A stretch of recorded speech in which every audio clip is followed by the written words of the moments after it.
30 years ago, the world lost a photographer credited with leading the pop art movement. Andy Warhol's Manhattan Memorial Service was a who's who of Hollywood, music, and the international society. Now, Sarasota is the only city in the world featuring images and remembrances of from Warhol's friends. Now, photographer Christophe Von Hohenberg is here with more details. Did I get it? Hensberg? Pretty close. There we go. Von Hohenberg. Oh. And so you said there's like a way to remember that. What does it mean? A way to remember Your name. Oh, my name.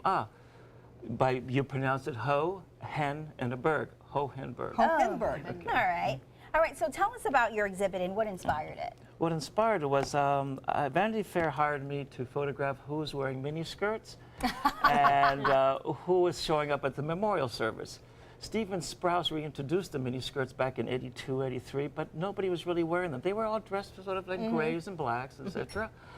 And so I kept on shooting. There were no miniskirts, so I just covered all the people I knew coming in and out, and sometimes I waved here and there, and it was mind-boggling, and it was very, very hard to do because you had to compose the photograph. You don't just take snaps. You know, you take a few as you can, but you compose the picture and try to grab that. And that's what I tried to project here with my Raquel Welch photographs and my cathedral photographs. And so well, let me get back to that in a minute.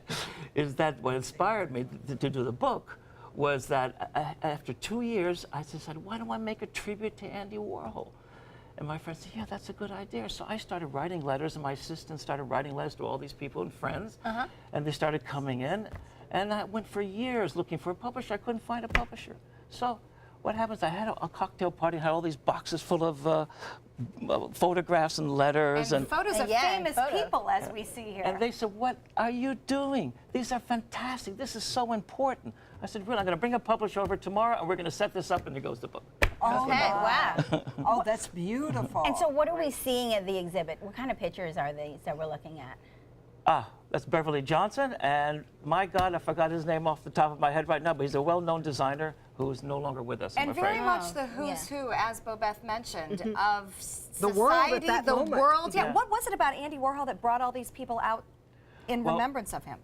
Well, you know, the memorial service was sort of like being invited to, everybody remembers Studio 54. So it's being invited like to a VIP Studio 54 party. Wow. Even though it's a funeral. Andy was the center of attention. That was the memorial because everybody was there at the memorial. That would be at Studio 54. And it's a bit making a comparison of the feeling what it was like then. And what was your question, though, exactly? Oh no, this makes so much sense. So okay. you're there taking these pictures, and you're seeing some of the who's who of everybody, and then now you're putting all of this together, and in an exhibit that's being shown here. Tell us about the exhibit that's here. Well, the exhibit that's here, Alfred, Sam Malstadt and Gary Galati and contemporary art, put it all together in a package. They came to New York, and they've been following my work for years. And somehow they came to New York, surprised me at the opening I had in New York about the New York art scene. And they said, why don't you come down and put together a show for Warhol for its 30-year anniversary? Right. And I said, the last time somebody asked me that was 20 years ago, and that was George Michaels and Kenny Goss in Dallas, Texas. So, wow, what an honor. So I said, great. And then we're working together, and I understand a lot of these have never been seen before. A lot of them have never been seen before. Wow. And you brought some examples, like the one in front of us. What is that? That's Raquel Welch doing her classic. You see, you got to capture that right. You have to read people, and then when you just know they're going to, somebody's calling, they're going to make a move, and she's doing her stance, which is from the Raquel Welch, the famous movie 20 Million BC, and she's got that thing on her. And the poster was she was wearing a loincloth, Right. And here she's wearing her fur coat. She's still in the fur business though, and she's got the stance and everything, you know, and it's classic. And you also have some, I guess, letters that some of his friends wrote and that are included in this exhibit. Tell me about those. The letters are fantastic. They're intimate. They're close. It gives you a picture of people's emotions and feelings, but they're fun letters. How we went shopping with Andy, and Calvin Klein, and I forgot who else was deciding what color Rolls Royce they should have, or little anecdotes like this, but always upbeat. And, wow, and that's it gives you another perspective of what the life with Andy, rather than all the other stories about it's always, gee, Andy was like this, or what he did.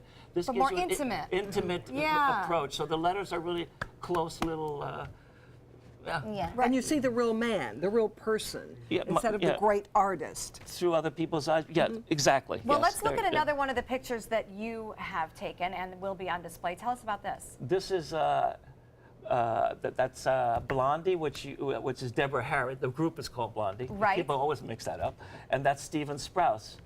Unfortunately, he passed away a few years after that. But this is sort of one of my favorites. It's kind of very rock and rollish and really explains or shows the times, the way the attitude is and everything. And how ironic that you were Yes. sent there to take pictures of mini skirts. Like, Linda, I know you loved that because that all comes down to that, doesn't it? But there were none. They'd already sort of gone out by then. They're gone. They were just coming back in about 3 or 4 years later. They started coming back in. You're a Stephen man Sprouse- before your time. Oh yes, darling. All right, well, thank you so much, Christophe. Now, Remembering Warhol is at the Gallery Alfstead and Contemporary. It's going to be on March the 3rd through April the 1st. For more information, visit alfsteadand.com. And for a special preview of the Sarasota Opera, stay with us. We'll be right back. And we'll have a book signing. Oh, you will.